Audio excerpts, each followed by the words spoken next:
Welcome to the lecture on general concepts in medical parasitology.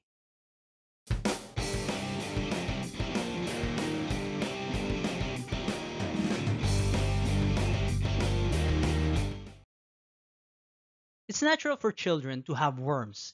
A kid is not a kid if he does not have worms, says a 30-year-old housewife from a city in metropolitan Manila, Philippines, with 5 children, according to the World Health Organization 2004 Action Against Worms.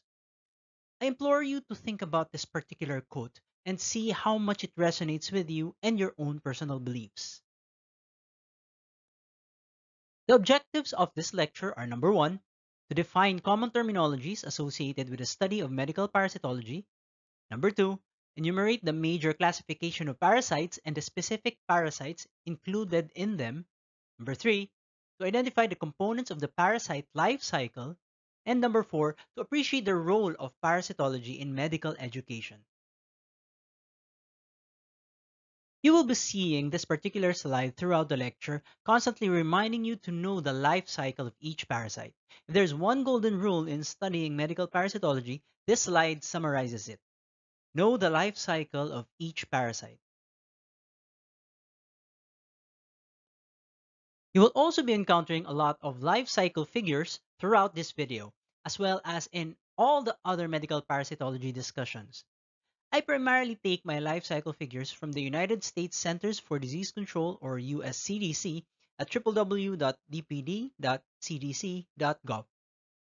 Their illustrations are very accurate and very easy to understand. The illustrations also contain brief descriptions regarding key points in the life cycle, so I encourage you to visit this website to view all the life cycles and the descriptions for each parasite that you will be encountering. Parasitism is some sort of a symbiotic relationship between two organisms. A parasite is an organism that has an intimate relationship with another organism. To be classified as a parasite, it should derive benefits from the other organism and may or may not be adversely affected by the other organism. On the other hand, the other organism is called a host. A host is defined as an organism in or on which a parasite lives off. The host may or may not derive some benefits from the parasite and may or may not suffer harm because of the parasite as well. So please be careful in defining a parasite host, because most people associate a parasite's host as an organism that suffers from the parasite, which is not true for all cases. A parasite may live inside or outside their host. Endoparasites are parasites which live inside an organism, while ectoparasites are parasites which live outside or on the surface of the host organism. Pathogenic parasites, on the other hand, are parasites that cause direct harm to their host, while commensals are parasites that do not directly cause harm to their host. Please take note of the term directly. Since we define the parasite as causing some harm to their host, commensals are parasites that cause indirect harm to their host. Obligate parasites are parasites that need a host at some stage in their development in order to fully complete their reproductive life cycle. Most medical parasites actually belong to this particular subclassification of obligate parasites, and these include the more commonly known parasites like Ascaris and Trichuris. Facultative parasites, on the other hand, may live off of hosts or may exist in free living form in the environment without needing a host. Some of these parasites have the ability to actually not require a host within the entirety of their life cycle and may live off, let's say, eating fungi or bacteria or even other parasites. But only a few parasites belong to this subclassification, and this would include the free-living protozoan Naegleria. Accidental or incidental parasites are parasites found in a host that is not normally its main host. Most of these organisms are termed zoonotic, or parasites that are normally parasites of another animal, but in rare cases, you can also see them causing parasitism to a human host. An example is the dog tapeworm, Dipylidium caninum. Being a dog tapeworm, its natural host is a dog, but it can also cause disease in humans such as intestinal infections. Spurious parasites, on the other hand, are parasites which actually pass through the digestive tract without causing parasitic infection on the host. This is some sort of contradiction between the definition of parasites and being spurious, but if the parasite does not impact the host, then it is termed spurious. The primary example of spurious parasites would be the non-pathogenic intestinal protozoans, with one example being the intestinal protozoan Entamoeba dispar. Entamoeba dispar is commonly referred to as non-pathogenic or spurious, but it is actually a close relative of the extremely pathogenic and obviously not spurious parasite Entamoeba histolytica. Parasites are generally classified into five major classifications. We have nematodes, cestodes, trematodes, protozoans, and arthropods of medical importance. Nematodes are also called your roundworms, not because they are spherical like balls, but because their body's cross-section is round. Cestodes are what you call your tapeworms, because their bodies are flattened and are often longer, like of course, like a tape measure. Trematodes are commonly called your flukes. Like cestodes, the bodies of flukes are also flattened. However, cestode bodies are segmented, while fluke bodies only have one long segment. Collectively, nematodes, cestodes, and trematodes are often referred to as worms, or in medical parlance, helminths. Protozoans are often referred to as the amoeba-type parasites. Arthropods are often called insects, but in the taxonomic classification, parasitic arthropods include both insects and non-insect organisms. Nematodes include the giant roundworm Ascaris, the whipworm Trichuris, hookworms and their cousin the threadworm Strongyloides, the rat lungworm Angiostrongylus, the Philippine worm Capillaria, the pinworm Enterobius, the muscleworm Trichinella, filarial worms like Wuchereria and Brugia, and the herring worm Anisakis. The common life cycle stages associated with nematodes include ovum or the worm egg, larva, and of course, the adult worm. Cestodes include the pork and beef tapeworm, Taenia solium and Taenia saginata respectively. Fish tapeworm, Diphyllobotrium as well, also the dwarf or rat tapeworm Hymenolepis, and the hydatid tapeworm Echinococcus, as well as the aforementioned dog tapeworm Dipylidium. Similar to nematodes, the common life cycle stages with cestodes include the ovum, larva, and adult worms. Trematodes, on the other hand, would include the blood fluke Schistosoma, the giant intestinal fluke Fasciolopsis, the liver flukes Fasciola, Clonorchis, and Opistorchis, the lung fluke Paragonimus, and the spiny intestinal fluke Echinostoma. Many of the parasitic trematodes are foodborne parasites wherein humans ingest a food product contaminated with the parasite in order to get infected. This is where we get the term foodborne trematodes or FBTs in parasite literature. The common life cycle stages associated with trematodes include the ovum, the different larval stages such as the miracidium, cercaria, and metacercaria, and of course the adult worm. For protozoans, you have your famous blood malarial parasite Plasmodium, another famous but intestinally located cause of amoebiasis called your Entamoeba histolytica, and of course the other Entamoeba species. Other intestinal pathogenic protozoans like Giardia, Balantidium, Cryptosporidium, Cystoisospora, Cyclospora, and it also includes the free-living protozoans Naegleria and Acanthamoeba and their relative Balamuthia, also the blood flagellates like Trypanosoma and Leishmania, and the cat-borne protozoan parasite Toxoplasma. The common life cycle stages associated with protozoans include the dormant stage called the cyst and the active feeding stage called the trophozoite. There are numerous types of cysts and trophozoites depending on the protozoan.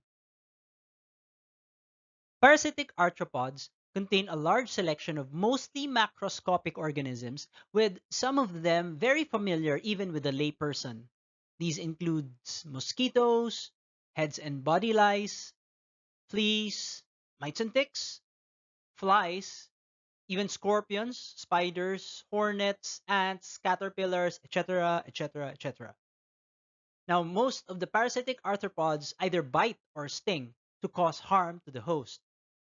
Similar to nematodes, the common life cycle stages with arthropods include the egg, the larva, and the adult. Now let's go to some other definitions related to medical parasitology. A definitive host is a host wherein the parasite lives off its adult and sexual maturity stages. It is also called your final host in some of the references that you might encounter, but in other sources, final host refers to a host where the life cycle of a parasite ends. In any case, final host is a term not normally used. The intermediate host is a host wherein the parasite lives off its larval and sexual stages. The intermediate host is usually commonly seen in your flatworms, most specifically the trematodes or flukes, but also in some of the other flatworms. Snails are a very common intermediate host in a lot of parasites. Please take note that intermediate hosts may be present in some parasites but not in others. And some parasites may need multiple intermediate hosts to complete their life cycle. Also take note that by our definition, all parasites need to have at least one definitive host, and that some parasites can have more than one definitive host. A paratenic host is a host of an endoparasite, wherein no further parasite development occurs, but the parasite host still harbors the infective stage of the parasite. Basically, they are just a carrier organism that a parasite infects before they get transmitted into their definitive host. Reservoir hosts, on the other hand, are hosts wherein the parasite continues any of its stages and acts as an additional source of human infection, usually in the long term. The most common reservoir hosts for human parasites are agricultural animals such as pigs and carabaos, and other pests such as rats. Vectors are living organisms responsible for transmitting a parasitic infection from one host to another. Vectors are divided into mechanical vectors versus biological vectors. Mechanical vectors are parasite vectors where no development or changes in the life cycle stage occur during transit. This means that there is no change in the life cycle stage of the parasite while it is being carried by the mechanical vector, such as when flies or cockroaches carry parasitic worm eggs on their feet to transmit them to another area or another food product to infect another person. A biological vector, on the other hand, is an organism which transmits the parasite, but while the transit is ongoing, the parasite undergoes further development. For instance, mosquitoes drink blood containing gametocytes of Plasmodium, but inside the mosquito, the Plasmodium undergoes numerous changes in its life cycle before they can be transmitted to another person. There's another term called fomite. Compared to vectors, which are living organisms, fomites are inanimate objects that can transmit the infective stages of some parasites. Common fomites include shared towels, doorknobs, or even children's toys. At this point, I'd like to reiterate the importance of knowing the parasite life cycle. Parasite life cycles have basic components worth knowing. The life cycle of a parasite contains a fascinating yet often complex journey involving multiple hosts, multiple developmental stages, and routes of transmission. Let's go through them one by one using the life cycle of a very common parasitic worm, Ascaris lumbricoides. The infective stage is the form of the parasite that initiates infection in a new host. This is the stage that is transmitted from the environment or another host, and it's capable of starting the life cycle in the next host. Some examples of infective stages include embryonated egg for nematodes or cestodes, metacercaria for trematodes, sporozoites in mosquito saliva for Plasmodium, and cysts for most intestinal protozoans. Parasites use different modes of entry to infect the host's body. They can be passive or active, depending on the parasite and if they have vectors. The common modes of entry include oral ingestion, usually via contaminated food or water, skin penetration through bare skin, such as by larval stages of some nematodes and the cercaria of the trematode schistosoma, or through a vector, such as when a mosquito transmits Plasmodium through its bite. Rarely, though, parasites can also be transferred through other modes like respiratory droplets, blood transfusions, or even congenital transfer. Once inside a host, the parasite undergoes a series of developmental changes. This may include different larval stages or specific kinds of trophozoites depending on the organism. In most cases, parasites also migrate to different specific organs like the intestine, liver, lungs, or bloodstream while they undergo changes in their life cycle. It is very important to understand these migration patterns together with the accompanying developmental stages since parasitic infections can manifest in different ways, depending on where in the life cycle the parasite is currently in. Parasites leave the current host to propagate and continue their life cycle. The mode of exit is the route by which the parasite leaves the body and becomes available for transmission to another host. Common modes of exit include through stools or feces, through blood transfer, or even through expectoration of sputum. The diagnostic stage is the form of the parasite that is detectable through laboratory methods, such as in stool, blood, urine, or tissue samples. It is used to confirm infection in the host. Examples of diagnostic stages include cysts or trophozoites in stool for most intestinal protozoans, ova in stool for a lot of the helminths, specific larval stages in tissue samples for pork tapeworm specifically, and trophozoites or gametocytes in blood smear specifically for Plasmodium. The life cycle continues when the infective stage reaches a new susceptible host. Depending on the parasite, this may involve environmental exposure, ingestion, or the involvement of a vector or a fomite. Even outside of their hosts, parasites may undergo developmental changes. For instance, Ascaris eggs usually come out from a human host as unembryonated and not directly infective. But given sufficient time and the right conditions, the egg embryonates in moist soil.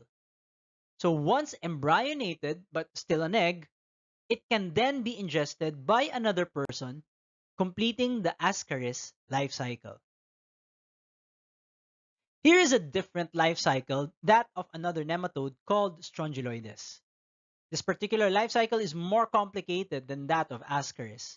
I want to highlight this life cycle section called autoinfection, and autoinfection happens when a parasite can complete its entire life cycle without leaving the host, saturating the host with numerous offspring that can eventually give rise to more offspring without the need for other hosts or the external environment.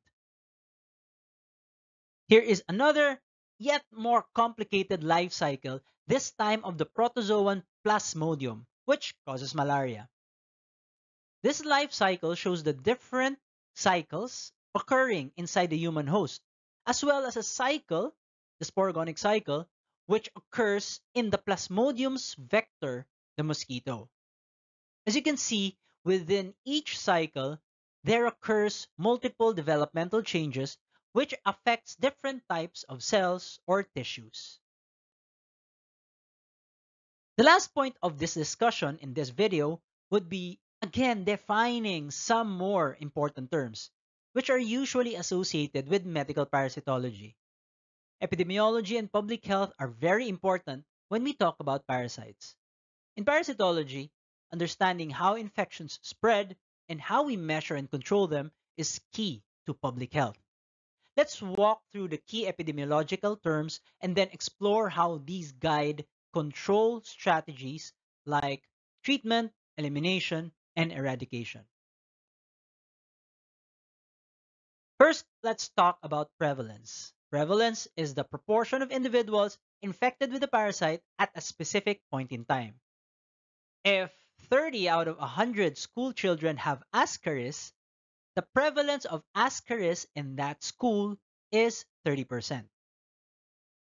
Prevalence tells us how widespread a parasitic infection is at a certain time. Cumulative prevalence, on the other hand, is the proportion of individuals infected with at least one parasite at a specific point in time. For instance, at the same school, if 30 out of 100 school children have Ascaris, Entamoeba, or even both parasites, then the cumulative prevalence of parasites in that area is 30%. Incidence measures the rate of new infections over a given time period. It helps us understand how fast a parasite is spreading in a population. If 10 new schistosoma infections occur in a village of 100 over 1 year, the incidence of schistosomiasis in that village is 10% per year. Intensity refers to the burden of parasites in an infected individual. This is usually measured by the number of eggs per gram or EPG of stool, infected cells per ml of blood, or number of adult worms per biological sample. Intensity helps assess the severity of infection of an individual, which is important because disease symptoms and complications often correlate more with intensity rather than prevalence or incidence. For example, two people might both be infected with Ascaris, but one has a light infection or low EPG, and the other a heavy infection or high EPG. You may then infer that the person with a heavy infection may have higher risks of Ascaris symptoms and complications. Now let's discuss how treatment is applied at different scales in parasite control programs. Selective treatment means only individuals confirmed to be infected are treated. This requires diagnostic testing beforehand. For instance, a school tests all their students who complain of abdominal pain. They test them for Ascaris, and then they give medication to those who test positive for the parasite. This particular strategy is cost efficient but may also miss asymptomatic or undiagnosed infections. Targeted treatment is given to high-risk groups regardless of individual infection status. Target groups usually include school-aged children, pregnant women, in some cases even soldiers deployed in a parasite endemic area. School-based drug administration is an example of this strategy. Universal or mass treatment treats entire populations and not just special groups, regardless of infection status.